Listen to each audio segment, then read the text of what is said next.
Legal free के इस YouTube channel पे आपका स्वागत है। और आज की इस वीडियो में मैं इन्फॉर्मेशन आपको देने वाला हूं कि अगर आपने कभी किसी केस के चलते कोर्ट फी जमा कर रखी है किसी कोर्ट में, तो उसको रिफंड कैसे मिलता है, यानी किन हालातों में आपको वो कोर्ट फी वापस मिल सकती है और कितनी मिल सकती है। और यही नहीं, मैं आपको एक्चुअल दिल्ली के एक कोर्ट का ऑर्डर दिखाने वाला हूं जिसपे कि कोर्ट ने ऑर्डर किया है, स्पेसिफिकली मेंशन किया है। लेकिन इससे पहले कि मैं आपको बताऊं कि कोर्ट फी ली कैसे जाए, पहले ही मैं आपको ये तो समझा देता हूं एक उदाहरण से कि आखिर कोर्ट फी जमा कैसे कराई जाती है। चलिए पैसे की लेन देन के एक उदाहरण से, एग्जाम्पल से समझते हैं कि आखिर कोर्ट फी क्यों और कैसे जो है कोर्ट में जमा कराई जाती है। तो देखिए, ये हैं बी भाई साहब जो कि दिल्ली के करोल बाग में रहते हैं 10-12 साल से किराए के मकान में। और इनके जो पड़ोसी हैं ए, ये भाई साहब, तो इनसे ये बोलते हैं, रिक्वेस्ट करते हैं कि यार मुझे 2 लाख रुपए की अर्जेंट नीड है, अगर आप मुझे 2 लाख रुपए दे दो 1 साल के लिए, तो 1 साल के बाद मैं आपको 2 लाख तो दूंगा ही दूंगा, प्लस साथ ही साथ मैं आपको इंटरेस्ट भी दे दूंगा आपको। तो ए कहते हैं यार ये तो मैं इनको 10-12 साल से जानता हूँ, इनकी पूरी फैमिली को जानता हूँ, अच्छे लोग हैं, तो इनको मैं दे सकता हूँ कैश में पैसा, बट इसका मैं है प्रॉपर जो है लोन एग्रीमेंट बना लेता हूँ। तो ऐसे में इनके ये डील हो गई, साइन हो गया। अब 1 साल बाद, यानी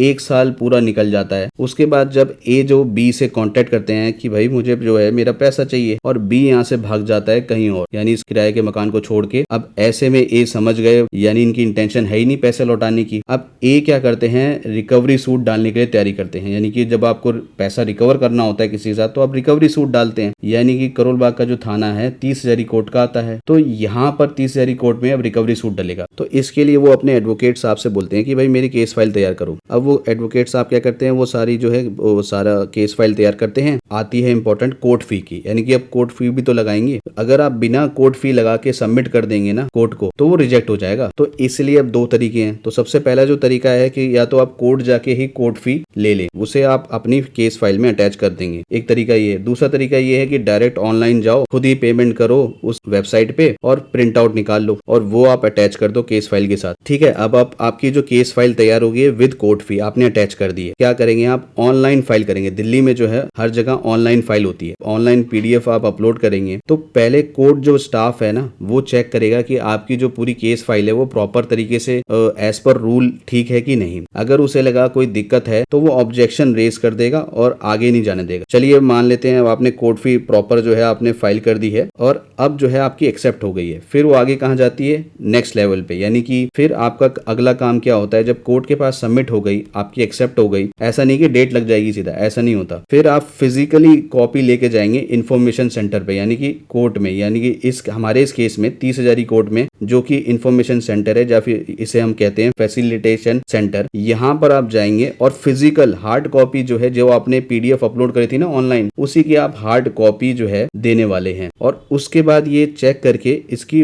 फाइनल जो है डेट दे देंगे आपको, यानी किस दिन आपका जो है कोर्ट में मैटर लगेगा और कौन से जज साहब के पास लगेगा, ये आपको इन्फॉर्म कर देंगे। अब आगे क्या होता है मैं बताता हूँ। जब डेट होगी ना, फर्स्ट डेट जब लगेगी, तो वहां पर कोर्ट जो है मैटर सुनता है कि इसके जो सारे डॉक्यूमेंट्स प्रॉपर हैं कि नहीं, आखिर ये केस जो है इसमें प्राइमा फेसी लिया जाए कि नहीं, यानी कॉग्निजेंस लिया जाए कि नहीं। तो क्या करा जाएगा, कोर्ट जो है इशू कर देगा सम्मन, यानी सम्मन इशू कर देगा किसको, बी को। यानी बी का जो इन्होंने पता बताया होगा, इवन मोबाइल पे अगर व्हाट्सएप है, हर जगह जो है कोर्ट जो है अपनी तरह से सम्मन भेजेगा कि आपके खिलाफ केस किया है, आपको इस तारीख को इस इतने बजे कोर्ट में हाजिर होना है। तो बी भी क्या करता है, रिसीव कर ले। अब बी थोड़ा घबरा गया, तो इसने ए से संपर्क करा और बोला कि भाई मैं जो है आपके पैसे लौटाना चाहता हूँ, लेकिन मैं तैयार हूँ पैसा देने के लिए। अब ए कहते हैं कि भाई ये तो कोर्ट में मैटर हो गया, अब तो मैंने जो है कोर्ट में इतना खर्चा कर दिया है, अब आप कोर्ट में ही आओ, वहां पर आके बताओ कि आप सेटलमेंट के लिए तैयार हो। तो जो बी हैं वो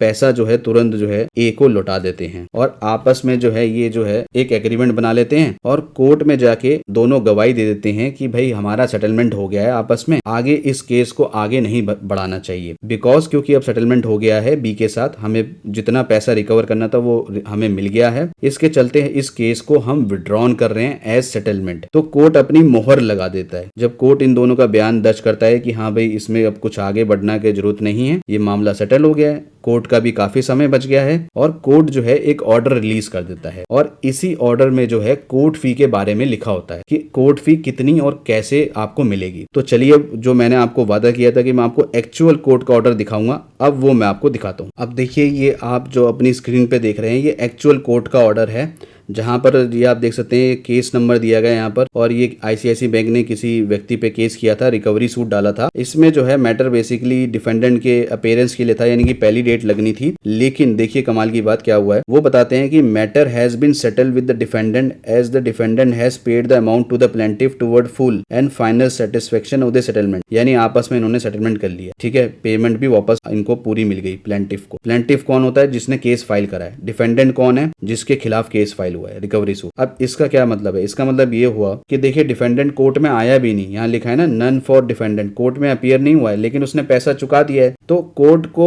जरूरी नहीं है कि डिफेंडेंट को आना ही पड़ेगा, अगर वो पैसा दे रहा है, प्लेंटिफ को लौटा रहा है पैसा। चलिए अगला भाग क्या लिखा है इस ऑर्डर में, ये देख लेते हैं। तो ये जो दिल्ली के किसी कोर्ट का जो एक्चुअल ऑर्डर है, मैंने इतना तो समझा दिया है, अब कोर्ट की ऑब्जर्वेशन भी देख लेते हैं जो सेकंड भाग में लिखी गई है। In view of submission made and statement recorded, the present suit is hereby dispose of as withdrawn as settled. इसका मतलब ये हुआ कोर्ट ने भी अपनी मोहर लगा दी है, जो प्लेंटिफ का निर्णय था कि मैं ये केस वापस ले रहा हूं। अब देखिए सेकंड पार्ट बहुत इंपॉर्टेंट है, ये देखिए इसी पैरा का, half of the court fee be refunded as per the section 16A of the court fee act 1870 as per rule by the Ahmad. ये बेसिकली ये कोर्ट रूम का जो स्टाफ होता है, जो कोर्ट के साथ अटैच होता है, हर कोर्ट के साथ एक स्टाफ जो है अटैच होता है, उनका ये जो प्रोसेस करते हैं, सारी फाइलिंग से लेके सारे डॉक्यूमेंटेशन यही करते हैं और यही पुट अप करते हैं केस फाइल को। तो इनको डायरेक्शन दी है कि आप जो है हाफ ऑफ द कोर्ट फी, मान लीजिए जो अभी मैंने आपको उदाहरण जिसको मैं अभी समझा रहा था उसमें 2 लाख की बात थी, तो अगर मान लेते हैं कि 4% है कोर्ट फी, वो हो गया 4000, 1 लाख, टोटल 8000 कोर्ट फी हो गई मान लीजिए, ठीक है। तो उसका हाफ ऑफ कोर्ट फी बोला, यानी कि 4000 जो है वापस मिल जाएगी कोर्ट फी, जो ऑनरेबल कोर्ट ने दिया है। और मैं हमेशा से ही लीगल लैंग्वेज को सिंपल लैंग्वेज में समझाने की कोशिश करता हूं। तो अगर आपको वीडियो पसंद आई है तो आप चैनल को सब्सक्राइब कर सकते हैं। इस वीडियो में इतना ही, धन्यवाद।